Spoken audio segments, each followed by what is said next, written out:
Gardez-nous passer là, nous entrer haut, on va sonner à son pour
Asiman lokolo eloué. Papa le bagade nan foyo ban pote drapeau. Mais asiman lokolo nan foyo ban pote drapeau. Et le drapeau si la eloué.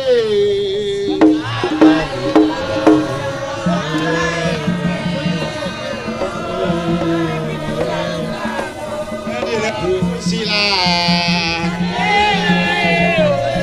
Papa le bagade nan foyo. Papa le bagade nan foyo.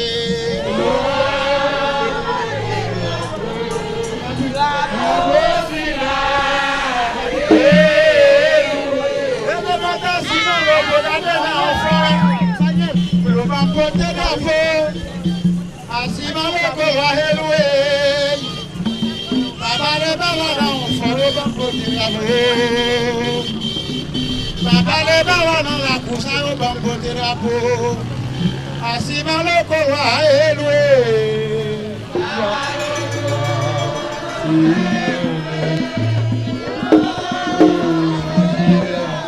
Et le drapeau si là.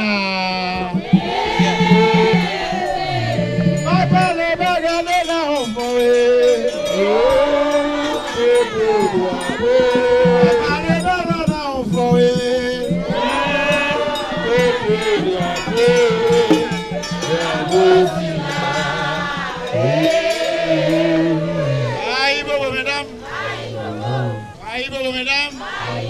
Ça nous dit pour ça. Bon, je dis assez un grand jour pour nous, pour venir célébrer fête ça dans le camp à Fougoubon.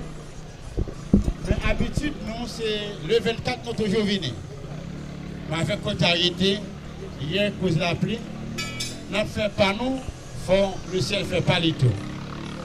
C'est ça cause nous arrivés, nous venons dans le Carrefour à dire. Tout le monde connaît, dit ça tout le temps. C'est une fête traditionnelle. Même si je ne suis pas là, si je ne fais faire ça quand même si je suis mourir. Je dis comme là, pour mon abdi, je ne pas faire ça, je ne pas la fête, pas faire pour ça. Je dis ça pour tout le temps. Je dis ça l'année prochaine, si Dieu veut, si je ne pas sorti, pour ne pas dire ça encore. Pour ne pas dire, on l'a fait sortir, pas plus faire fête, sortir, c'est là. Nous connaissons ça, pas la fête. Nous connaissons. Nous pas paix, nous pas jamais paix. Nous seul bagaille, nous sommes là. Nous connaissons un groupe à sauver la belle Sainte-Mat.